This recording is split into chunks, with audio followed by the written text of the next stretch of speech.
the Pescetti. Once upon a time, there was a living couch named Fluffles. 2 old people and 2 babies arrived and sat on the couch. Fluffles had rockets inside its cushions and launched into the sky. It crashed into a passing plane that was full of old people and babies. All the passengers fell into Fluffles. They noticed the couch was made out of chocolate. They began to eat it. Fluffles said, "Can you please stop eating me? It really hurts," and regenerated the parts that had been eaten. The old people and the babies didn't stop eating, so in madness, Fluffle turned into a black hole and spaghettified all the people. The passing plane returned to hit Mars and exploded. Fluffles, the black hole, saw the explosion and floated towards Mars. While he was floating, all the Pescettified people got tangled up inside him. Fluffles spit them out. They fell to Earth, landed in a bowl in a restaurant, and became someone's dinner. Pescetti, Pescetti, Pescetti, Pescetti. Next up, Unibors in space. The Unibors made a place called Unibor Corps. All the Unibors in the world lived at Unibor Corp. One day, an army of dogs arrived and killed all the Unibors with axes. The decapitated Unibor heads grew octopus arms from their necks. The arms could move around inside the building that the dogs had damaged. Inside the arms, there was healing magic that brought the Unibor heads back to life. The heads started attacking the dogs. It was then that a magnetic meteor came overhead. All the Unibor heads floated up to it and stuck to it. The dogs chased after the heads into a spaceship. They caught the Unibor heads and threw them into outer space. The dogs landed their spaceship on Jupiter and met an army of saber-toothed tigers, who they battled for 3 days. Eventually, they made a peace treaty, but it didn't last that long because... Giant Unibor came out of nowhere, gathered up all the saber-toothed tigers, dogs, and chucked them to a faraway planet. Something was coming in the distance. It was a zebra chasing a banana. The giant Unibor wanted to find the severed Unibor heads, and the zebra offered to help. They found the heads floating near Mars. Before they could get the heads, a rocket smashed into all the heads, and hope was lost. The Unibor and the zebra went to a pink planet to dance. It just so happened the pink planet was the same planet where the dogs and the saber-toothed tigers have landed. They have built a city. The banana arrived and knocked the city down! The Unibor and the zebra made peace with the banana, but when they found out that bananas were edible, that was the end of the banana. The fat cat's bad day at the mall.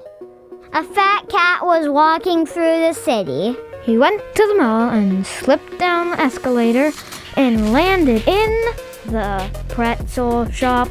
Your pretzel came to life and started kissing the fat cat. The fat cat screamed and threw a burrito bomb at the pretzels. Boo! Using its feline agility, the fat cat ran away to avoid the explosion. As he was running up the escalator, his tail got caught. Behind him on the escalator was evil Dr. Defungu, Who turned everyone in the mall into baby cheetahs. Because evil Dr. Defungu wanted to catch the fat cat. Long ago, evil Dr. Defungu had harmed the fat cats, and he knew they were hunting him down. The fat cats would stop at no expense to kill evil Dr. Defungu. Behind evil Dr. Defungu, 2 men in suits and sunglasses approached and pulled out their guns. But those guns were no ordinary guns. Those guns shot. Just then, the fat cat's tail was freed. He ran and jumped out a window just as the 2 men pulled the trigger and everything went. Rainbow, rainbow.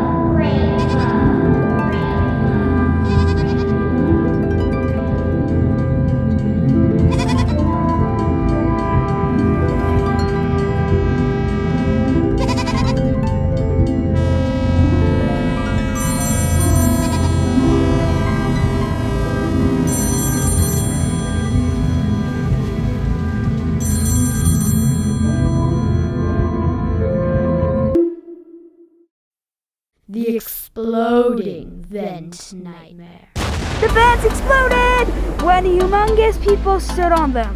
The dead bodies were removed by an alien spaceship. And when the aliens tried to put the bodies in the graveyard, they touched the bones, and they too died. The humongous people who survived were stuck in a nightmare. In which there was a monster, hideous and strong.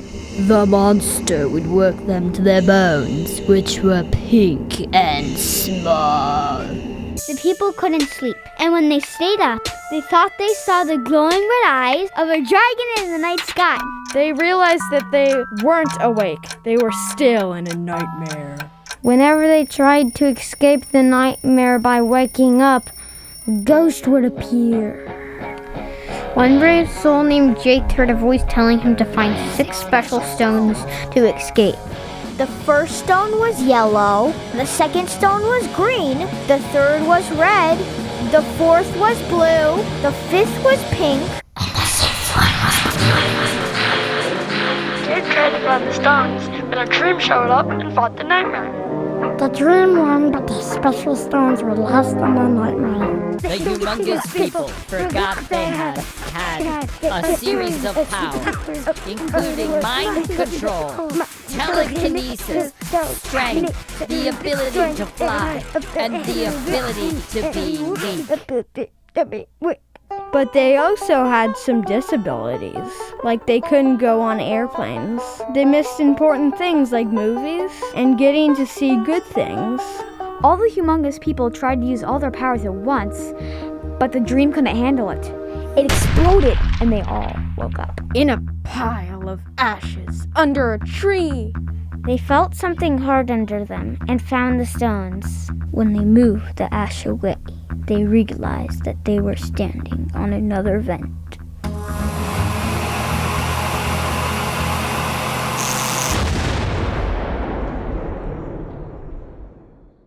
The hamsters!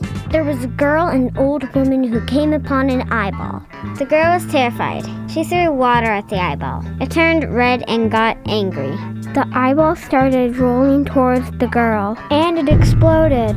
The girl got hurt. She was knocked out. The old woman was the ghoul's grandma. She brought the ghoul to the hospital The doctors said they couldn't help. because the doctors weren't doctors. They were evil but adorable hamsters in disguise.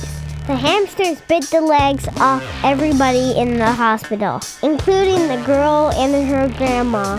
The hamsters were mad about not being able to fix anyone. When the girl's legs were eaten off, she awoke to see all the horrors in the hospital. Welcome to the Spelling Bee. Your word is horrors. HORRORS. Horrors. That's correct. She stayed calm and chopped down a tree to make wooden legs for her and her grandma. But her grandma fainted. The grandma just couldn't believe that hamsters could be so horrible because they're so adorable. The girl put wooden legs on her grandma. And the grandma woke up. Just then, a real nurse crawled in on her arms to help them. The 3 of them decided to fight the hamsters. As they plotted their defense, an evil queen was flying towards Earth. She was in charge of the eyeball and the hamsters. The grandma planned to use her cane to hit the hamsters. The girl and the nurse planned to fight with stinky socks. The queen landed, broke through the window, and the girl and the nurse attacked her with stinky socks. The queen surprised them by stuffing the stinky socks with even stinkier sandwiches. The queen threw the sandwich-stuffed socks, but she slipped while doing so. She fell into the broken glass and had 100 cuts all over her body.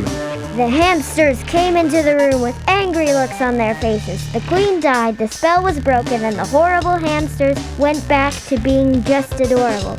Even though they had eaten their legs off, the girl took the hamsters home as pets.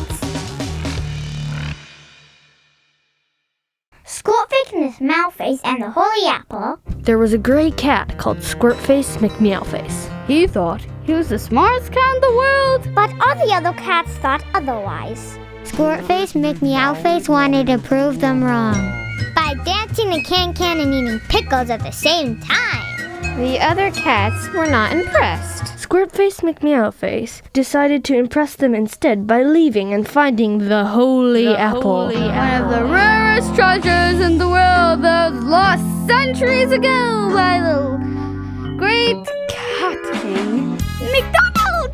Squirtface Meowface encountered King McDonald's bodyguard, Sir Stupidface, who was 10,000 years old. Sir Stupidface told Squirtface McMeowface that he didn't need a map to find the Holy Apple. It was lost inside the king's castle.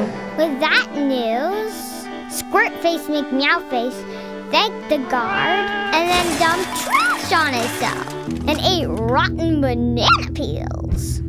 In the bottom of the trash can, Squirtface McMouthface found the Holy Apple, kissed Sir Stupidface in thanks, and then returned to the other cats, who finally understood he was the smartest cat in the world. The Big Bang in a nutshell. At first, there was nothing. And then there was a narrator and a box. There was a hole in the ceiling of the bottom of the box. In the box was another narrator. The first narrator broke through 3 walls with a knife. When he got to the 4th wall, he broke it by saying, "Hello," to the audience. The narrators realized that other than the box, the broken walls, and the audience, nothing else existed. They were only 5 years old and fought each other because they were hungry. When the narrator stopped fighting, they decided to make another box. The new box was fake and smelled like oranges. Because it was full of living oranges. That was confusing because oranges had not yet been created. The oranges climbed out and began chewing up the first box, which was also confusing because teeth too had yet to be created. When the oranges were done with the box, Wi-Fi disconnected. turned their attention to the audience. The audience ran and kept running. They couldn't stop running because nothing had been created to save them. The oranges had forgotten about the narrator inside the box, and the narrator narrated the oranges out of existence. Pause for long audience gasp. All except for one orange that survived because it was a mandarin, not technically an orange, and that mandarin ate the first narrator. Then the audience were oranges too. The remaining narrator drew a turkey-flavored army to attack the audience oranges. No need to fear! Huge banana is here! The narrator remembered his hangry hunger and invented an orange peeler. As the banana witnessed the carnage, it felt sad for its fellow fruits. The bloodshed was too much for it to bear. It had only one option. The banana launched itself into space, but the mandarin, loaded on its orange comrade's carcasses, rose up in front of the banana, and the banana stabbed the mandarin right in its citrus core. From the great catastrophe, orange juice was created. Yum. Everything turned orange until next Thursday, which was confusing because Thursday had yet to be created, and the narrators discovered he was allergic to orange pulp. Next Thursday was when the turkey-flavored army discovered their taste for orange juice. The narrator created an orange juice machine to forever supply the turkey-flavored army with their new favorite beverage. It was all a lie, though. The box was fake. They all were fake. None of this had been created yet. And neither have you. Oh, hold on, there's a truck backing up. Yeah, truck backing up. What'd you get? Yum.